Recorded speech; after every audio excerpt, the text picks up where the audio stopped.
വെള്ളിയാഴ്ച ദിവസം കാസർഗോഡ് പള്ളിയിൽ അല്ല പരിസരത്തുള്ള സലഫി പള്ളികളിൽ നിങ്ങൾക്ക് കയറി നോക്കാം. അവിടെ 20 മിനിറ്റ് 30 മിനിറ്റ് അള്ളാഹുവിന്റെ ഖുർആൻ ഓതിക്കൊണ്ട് ഖുത്ബ നിർവഹിക്കും. നമുക്കൊക്കെ മനസ്സിലാകുന്ന ഭാഷയിൽ മുത്തുനബിയുടെ ഖുത്ബ ആ സഹാബികൾക്ക് എല്ലാവർക്കും മനസ്സിലായി.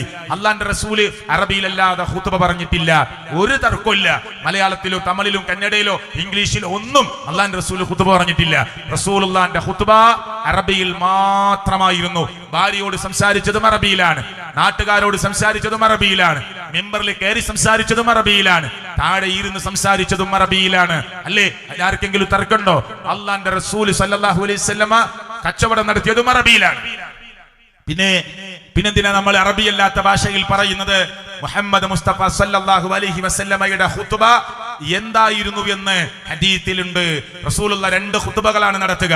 യജ്ലിസു ബൈനഹുമാ, 2 ഖുത്ബകൾക്കിടയിൽ ഇരിക്കും. 2 ഖുത്ബകൾക്കിടയിൽ ഒന്ന് ഇരിക്കും. അങ്ങനെ 2 ഖുത്ബ നടത്തും. യഖ്റഉൽ ഖുർആൻ, ഖുത്ബയിൽ ഖുർആൻ ഓതും. വയുദക്കിറുൻ നാസ്, ജനങ്ങളെ ഉത്ബോധിപ്പിക്കും. ഈ അണങ്കൂരിലെ സാധാരണക്കാർക്ക് മനസ്സിലാകാൻ വേണ്ടി ഞാൻ പറഞ്ഞുതരാം. അള്ളാന്റെ റസൂൽ സല്ലല്ലാഹു അലൈഹി വസല്ലം ഖുത്ബ പറഞ്ഞുകൊണ്ടിരിക്കുമ്പോ ഒരാൾ ഇങ്ങനെ കയറി വന്നിട്ട് സുന്നത്ത് നിസ്കരിക്കാതെ അവിടെ ഇരുന്നു. അള്ളാന്റെ റസൂൽ ഖുത്ബയിൽ തന്നെ അത് കണ്ടല്ലോ. ഉടനെ പറഞ്ഞു, നബി യാ അഖി, സുഹൃത്തേ, യാ അഖി, ഏ സുഹൃത്തേ, സഹോദര, ഖും, എഴുന്നേൽക്ക്, വസല്ലി റക്അതൈനി, 2 റക്അത്ത് നമസ്കരിക്ക്. അറബിയിൽ മാത്രം പറഞ്ഞ്, ഞാൻ എന്റെ മലയാളം കൂടി കൂട്ടി പറഞ്ഞു എന്ന് മാത്രം. ഏ സുഹൃത്തേ, ഇപ്പൊ വന്ന സഹോദര, എഴുന്നേൽക്ക്, 2 റക്അത്ത് നമസ്കരിക്ക്. അണങ്കൂറിലെ മുസ്ലിങ്ങളോട് ഞാൻ ചോദിക്കുക, നിങ്ങൾ പള്ളി ചെല്ലുമ്പോ ഉസ്താദ് ഖുത്ബ ഓതുകയാണ്, നിങ്ങൾ സുന്നത്ത് നിസ്കരിക്കാതെ അവിടെ ഇരുന്നു. ഇനി ഖുത്ബ പറയുന്ന ഉസ്താദ് കണ്ടു, ഉസ്താദ് അറബിയിൽ ഇങ്ങനെ പറഞ്ഞു, യാ അഖി ഖും വസല്ലി റക്അതൈനി. നിങ്ങൾക്ക് മനസ്സിലാവുമോ? നിങ്ങൾ നിസ്കരിക്കോ? നിങ്ങൾക്ക് മനസ്സിലാവുമോ? നിങ്ങൾ നിസ്കരിക്കോ? ഇത് സാധാരണക്കാരോട് ചോദിക്കുക. ഖുത്ബന്റെ ഇടയിലാണ് നബി സംസാരിച്ചത്. അത് സഹാബിക്ക് മനസ്സിലാവും, അവിടെ വന്ന ആൾക്ക് മനസ്സിലാവും. ഒരു തർക്കമില്ല, അവരെ ഭാഷയാണ്. അപ്പൊ സലഫി പള്ളിയിൽ ഒരാൾ ഇങ്ങനെ നിസ്കരിക്കാതിരുന്നാൽ ഖത്തീബിന് പറയാം, ഇപ്പൊ വന്നാൽ സുന്നത്ത് നിസ്കരിക്കാതെയാണ് ഇരുന്നത്, ആരും അങ്ങോട്ട് നോക്കണ്ട, അയാളെ എണീറ്റ് നിസ്കരിക്ക്, അങ്ങനെയാണ് വേണ്ടത്, നിങ്ങൾക്ക് അറിയാത്തത് കൊണ്ടാവാം എന്ന് ഖത്തീബിന് പറയാം. ഇങ്ങനെ പല വിഷയവും റസൂലുള്ളാന്റെ ഖുത്ബയെന്നാണ് ഞങ്ങൾ പഠിച്ചത് എന്ന് സഹാബികൾ പറഞ്ഞിട്ടില്ലേ? ഇനി വേണ്ട, റസൂലുള്ള ളുഹർ നിസ്കാരം 4 റക്അത്തുള്ളത് 2 റക്അത്ത് ജുമഅക്ക് നിസ്കരിക്കുക, 2 ഖുത്ബ പറയുക 2 റക്അത്തിന് പകരം. അങ്ങനെ പണ്ഡിതന്മാർ പറഞ്ഞു കൊടുക്കുന്നത്. അങ്ങനെയാണെങ്കിൽ നിസ്കാരം കിബിലയിലേക്ക് തിരിഞ്ഞിട്ടല്ലേ? അല്ലേ? ളുഹറും അസ്റും മഗ്രിബും ഒക്കെ കിബിലയിലേക്ക് തിരിഞ്ഞിട്ടാ. എന്നാൽ ജുമയുടെ 2 റക്അത്ത് കിബിലയിലേക്ക് തിരിഞ്ഞ് നിസ്കരിച്ചു. ഖുത്ബ കിബിലക്ക് നേരെ ഓപ്പോസിറ്റ് സൈഡിലേക്ക് തിരിഞ്ഞിട്ടാണ്. അപ്പൊ എങ്ങനെ നിസ്കാരം പോലെ ആവുക? നിസ്കാരത്തിൽ നമുക്ക് അതിൽ പറഞ്ഞതല്ലാതെ വേറെ ഒന്നും പറയാൻ പാടില്ല. റസൂലുള്ള ഖുത്ബയിൽ നിസ്കരിക്കാത്ത ആളോട് നിസ്കരിക്കാൻ പറയുന്നു, ഇടക്ക് കണ്ണു ചുമക്കുന്നു, സൈനിക നേതാവിനെ പോലെ ദേഷ്യപ്പെടുന്നു. അല്ലേ? നാട്ടിലെ പല വിഷയങ്ങളും നബി ഖുത്ബയിൽ കൊണ്ടുവരുന്നു.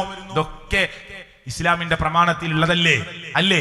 ഇമാം നബവി, 2ാം ഷാഫി എന്നറിയപ്പെടുന്ന ഇമാം നബവി പറയാണ്, ഖുത്ബയുടെ ലക്ഷ്യം, മഖ്സൂദുൽ ഖുത്ബ, ഖുത്ബയുടെ ലക്ഷ്യം തന്നെ അൽ വഅദു, ഉപദേശമാണ്. ആ ഉപദേശം നമ്മുടെ പള്ളിയിൽ നിന്ന് കിട്ടുന്നുണ്ടോ? പാൻപരാഗ് തിന്ന്, ഗുടുക്ക തിന്ന്, ആൻസ് തിന്ന്, MDMA അടിച്ച്, അല്ലേ, കഞ്ചാവ് അടിച്ച് നടക്കുന്ന ചെറുപ്പക്കാര് ഇന്ന് വെള്ളിയാഴ്ച ഇന്ന് വേണ്ടെന്ന് പറഞ്ഞ് നിങ്ങളെ മുമ്പിൽ വന്നിരിക്കും. എന്നിട്ട് അവർക്ക് എന്താ മനസ്സിലാവുക? നിങ്ങളെ മുമ്പിൽ 20 മിനിറ്റ് ഇരിക്കും, 15 മിനിറ്റ് ഇരിക്കും. എന്നിട്ട് അവർക്ക് എന്ത് മനസ്സിലാവും? നിങ്ങൾ ഖുത്ബ കഴിഞ്ഞിട്ട് പറയും, ആരും പോകരുത്, ഒരു പ്രസംഗം കൂടി ഉണ്ട്. അവരാരിക്കൂല, നിർബന്ധമുള്ളത് കഴിഞ്ഞു, ഓല് പോയി. അതുകൊണ്ട് നാട്ടിൽ വഴിതെറ്റുന്ന യുവാക്കളോട് മിമ്പറിൽ വെച്ച് അവർക്ക് മനസ്സിലാകുന്ന ഭാഷയിൽ പറഞ്ഞു കൊടുക്കണം. അതുകൊണ്ട് സലഫികൾ ബാബരി മസ്ജിദിന്റെ താഴികക്കുടങ്ങൾ തകർത്തെറിയാൻ രാമമന്ത്രം ജപിച്ച് ബാബരി മസ്ജിദിന്റെ മിനാരത്തിലേക്ക് കയറിപ്പോയ, അല്ലേ, ഏറ്റവും വലിയ ഇസ്ലാമിനെ എതിർത്ത ഒരു മനുഷ്യൻ ഷാർജയിൽ ചെന്നു. ദീന് പല ഉറുദുവിലും ഹിന്ദിയിലും ഇംഗ്ലീഷിലും കേട്ടിട്ട് അയാൾക്ക് മനസ്സിലായി. അയാൾ ലോകത്തോട് പറയുന്നു, ഞാൻ ബാബരി മസ്ജിദിന്റെ താഴികക്കുടം മഴിവെടുത്ത് തകർത്തെറിയാൻ ഇഷ്ടികയെടുത്ത് പുറത്തേക്കെറിഞ്ഞതിൽ ആദ്യത്തെ മെമ്പറാ. പക്ഷെ ഞാൻ ഇസ്ലാമിനെ പഠിച്ചു. ശാന്തമാണ് ഇസ്ലാം, സൗന്ദര്യമാണ് ഇസ്ലാം, സൗഹാർദ്ദമാണ് ഇസ്ലാം. ഒരുപാട് പള്ളി ഉണ്ടാക്കാൻ ഞാൻ പണിയെടുക്കുമെന്ന് ഷാർജയിൽ വെച്ച് അയാൾ പ്രഖ്യാപിച്ചു. നിങ്ങൾ കേട്ടിട്ടില്ലേ? അയാൾക്ക് മനസ്സിലായി ദീന്. അതുകൊണ്ട് സഹോദരങ്ങളെ, ദീന് മനസ്സിലാവണം. അതിന് എല്ലാ ചെറുപ്പക്കാരും, ളുഹറിന് വരാത്ത ചെറുപ്പക്കാരൻ, മഗ്രിബിന് വരാത്ത ചെറുപ്പക്കാരൻ, സുബൈക്ക് വരാത്ത ചെറുപ്പക്കാരൻ നിങ്ങളെ പള്ളിയിൽ വന്നിരിക്കും 20 മിനിറ്റ് 30 മിനിറ്റ്. അപ്പൊ അവർക്ക് മനസ്സിലാകുന്ന ഭാഷയിൽ പറഞ്ഞു കൊടുക്കണം. ഖുർആനിന്റെ ആയത്തോതുക, സ്വഹാബിയുടെ ചരിത്രം പറയാ, ഹദീസ് പറയാ, അതൊക്കെയാണ് ഖുത്ബയിൽ നിർവഹിക്കുന്നത്. ഇനി ഒരു ചോദ്യം കൂടി സാധാരണക്കാരോട് ഞാൻ ചോദിക്കുക, റസൂലുള്ള എത്ര ഖുത്ബ പറഞ്ഞിട്ടുണ്ടാവും? റസൂലുള്ള എങ്ങനെ തുപ്പി? ഹദീസിലില്ലേ? ഉണ്ട്. ഏത് ചെരുപ്പ ആദ്യം ഇട്ടത്? ഹദീസിലില്ലേ? ഉണ്ട്. ഏത് ചെരുപ്പ ആദ്യം അഴിച്ചത്? ഹദീസിലില്ലേ? ടോയ്ലറ്റ് കിടക്കുമ്പോ ഏത് കാലം ആദ്യം വെച്ചത് ഹദീസിലില്ലേ? പ്രാർത്ഥിച്ചിട്ടില്ലേ? ടോയ്ലറ്റ് കിടക്കുമ്പോ അല്ലാഹുമ്മ ഇന്നി അഊദു ബിക മിനൽ ഖുബുസി വൽ ഖബായിസ്. തിരിച്ചു വരുമ്പോ വലത്തേക്കാല് മുന്തിച്ചില്ലേ? എന്നിട്ട് ഗുഫ്രാനക എന്ന് ചുരുക്കി പറഞ്ഞില്ലേ? പള്ളി കയറുമ്പോ നബിയുടെ മേൽ സ്വലാത്ത് ചൊല്ലിയില്ലേ? അല്ലാഹുമ്മ ഇഫ്തഹ് ലി അബ്വാബ റഹ്മതിക എന്ന് പറഞ്ഞില്ലേ? പള്ളി ഇറങ്ങുമ്പോ നബിയുടെ മേൽ സ്വലാത്ത് ചൊല്ലിയില്ലേ? ല്ലേ? അല്ലാഹുമ്മ ഇന്നി അസ്അലുക മിൻ ഫളിക എന്ന് പറഞ്ഞില്ലേ? എന്നാൽ നബിയുടെ ഒരു ഖുതുബ ഹദീസിലുണ്ടോ? നിങ്ങൾ പറയും, ചോദിച്ചു നോക്കി നിങ്ങൾ പണ്ഡിതന്മാരോട്.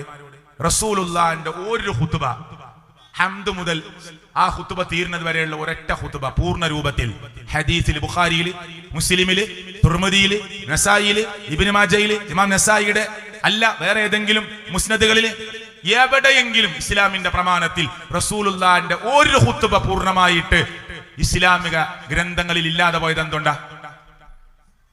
എന്തേ സ്വഹാബത്തിന്റെ എഴുതി ചൂടായിരുന്നു? നിസ്കാരം പോലെയാണ് ഖുതുബയെങ്കിൽ സല്ലു കമാ റഅയ്തുമൂനി ഉസല്ലി, ഞാൻ നമസ്കരിക്കുന്നത് നിങ്ങൾ എങ്ങനെയാണോ കണ്ടത് അങ്ങനെ നമസ്കരിക്കണം. ഞാൻ ഖുതുബ പറയുന്നത് നിങ്ങൾ എങ്ങനെയാണോ കേട്ടത് അങ്ങനെ തന്നെ ഖുതുബ പറയണം. ഒരു ഹദീസ് ഉണ്ടോ? ഇല്ല.